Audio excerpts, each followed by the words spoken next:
Hi guys, अगर आप class 10th में हैं और आपने अब तक साइंस में कुछ नहीं पढ़ा या फिर बस थोड़ी बहुत पढ़ाई की है और आपको टेंशन हो रहा है क्योंकि आपका एग्जाम बहुत ज़्यादा पास में है, तो आपको अगर मैं ये कहूँ कि इस वीडियो को देखने के बाद आपका टेंशन पूरी तरह से ख़त्म हो जाएगा या फिर आप अपने क्लास के टॉपर भी बन सकते हैं।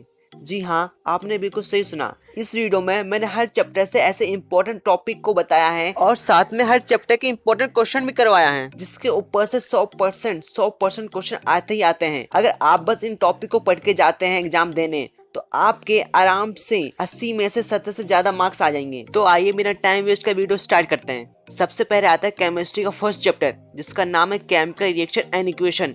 केमिस्ट्री में क्या होता है, जो डेफिनेशन होता है और साथ में जो उसके इक्वेशन होते हैं वो इम्पोर्टेंट तो होते हैं और साथ में जो एक्टिविटी होता है वो भी इम्पोर्टेंट होता है। आइए देखते हैं किस रिएक्शन के डेफिनेशन इम्पोर्टेंट है। फर्स्ट आता है कॉम्बिनेशन रिएक्शन, फिर आता है decomposition reaction, displacement reaction, double displacement reaction.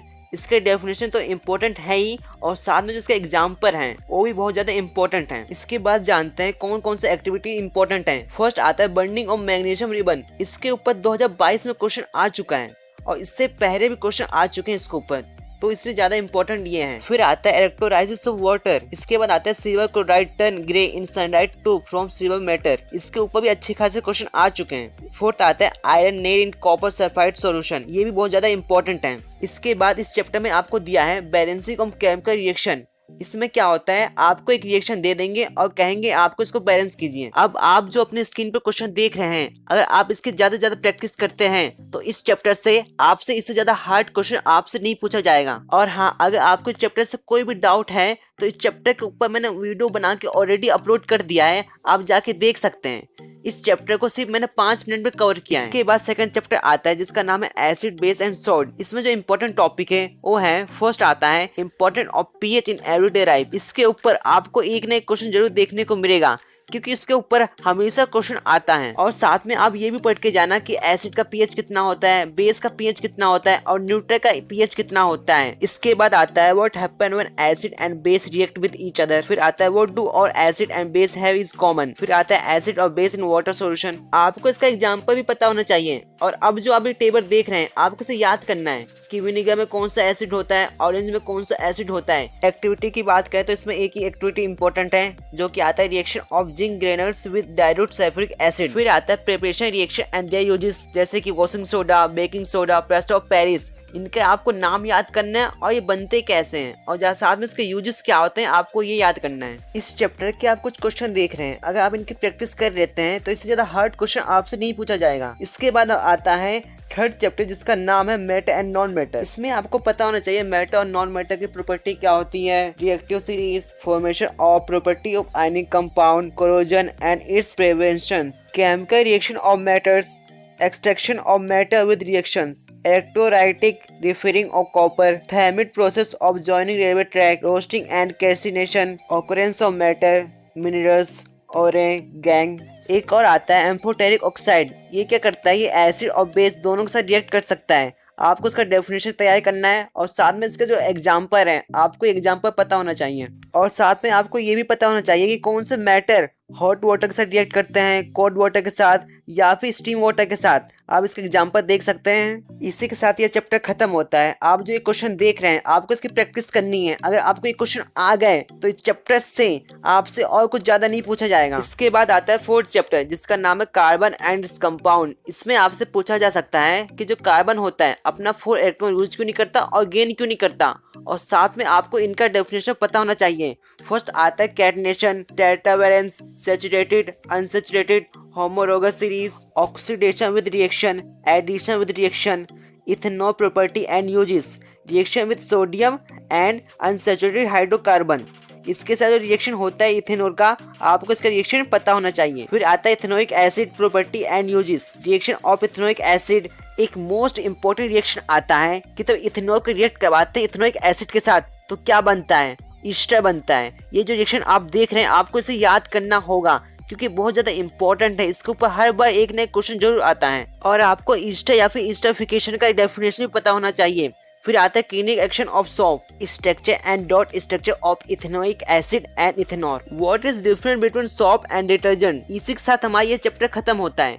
आप जिसके क्वेश्चन देख रहे हैं आपको इसकी प्रैक्टिस करनी है अगर आपको और भी अच्छे मार्क्स लेके आना है तो। इसके बाद हमारा 6 चैप्टर आता है। इसमें आपको क्या करना है, जो आप ये देख रहे हैं आपको डिफरेंस याद करना है, जैसे कि respiration, aerobic and anaerobic, IBC and WBC, blood या फिर veins and artery and capillaries. इसके बाद आपको इन सब के फंक्शन पता होना चाहिए, जैसे कि heart, nephron, digestive juice, liver, pancreas, kidney, small intestine, large intestine, saliva, stomach, ovary, blood, रम्स और बाकी ये सब भी। इसके बाद आता है डायग्राम। जो आपको डायग्राम याद करना है उनके मैं आपको नाम बता देता हूँ, जैसे कि heart, nephron, digestive systems, human excretory system, double circulation, stomata pore. ये चैप्टर बहुत ही ज्यादा बड़ा है, इसे मैंने आपको शॉर्टकट में बता दिया है। अगर मैं आपको एक एक बताता तो बहुत ज्यादा टाइम वेस्ट होता।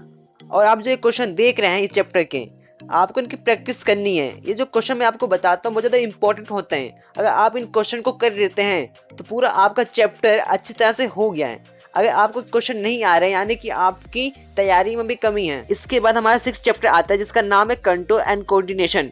इसमें आपको क्या याद करना है, डिफरेंस बिटवीन वारंटी एंड अनवारंटी एक्शन।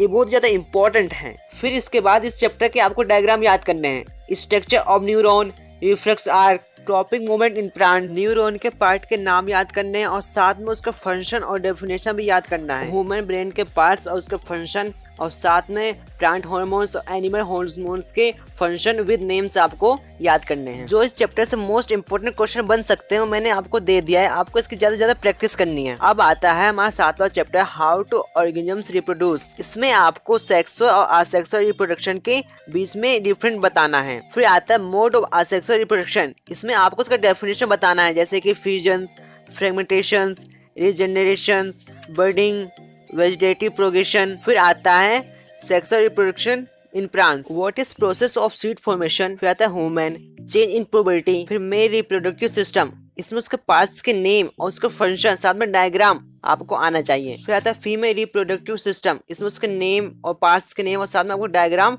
बनाने आना चाहिए। डायग्राम की बात करें तो ये दोनों डायग्राम तो इंपॉर्टेंट है ही, साथ में प्रोसेस ऑफ सीड फॉर्मेशन ये भी डायग्राम बहुत ज्यादा इंपॉर्टेंट है। उसके बाद स्ट्रक्चर ऑफ फ्लावर, ये भी बहुत ज्यादा इंपॉर्टेंट डायग्राम है। एक और आता है सेक्सुअली ट्रांसमिटेड डिसीज। इस चैप्टर क्वेश्चन आप देख सकते हैं। इसके बाद आता है 8वां चैप्टर, रिवोल्यूशन। इसमें क्या होता है, इसमें मेन है इंपॉर्टेंट ऑफ वेरिएशन, एक ये। फिर आता है मेंडल्स एक्सपेरिमेंट, आपको ये पता होना चाहिए। उसके बाद आता है मोनोहाइब्रिड अक्रॉस ये, और इसके साथ में ऑब्जर्वेशंस और कंक्लूजन्स, ये आपको पता होना चाहिए। फिर आता है डिहाइड अक्रॉस, इसमें क्या होता है, इसके भी ऑब्जर्वेशन और कंक्लूजन। फिर आपको मेंडल्स ऑफ इनहेरिटेशन ये पता होना चाहिए। मोस्ट इंपॉर्टेंट जो इस चैप्टर से टॉपिक आता है वो है sex determination of human beings.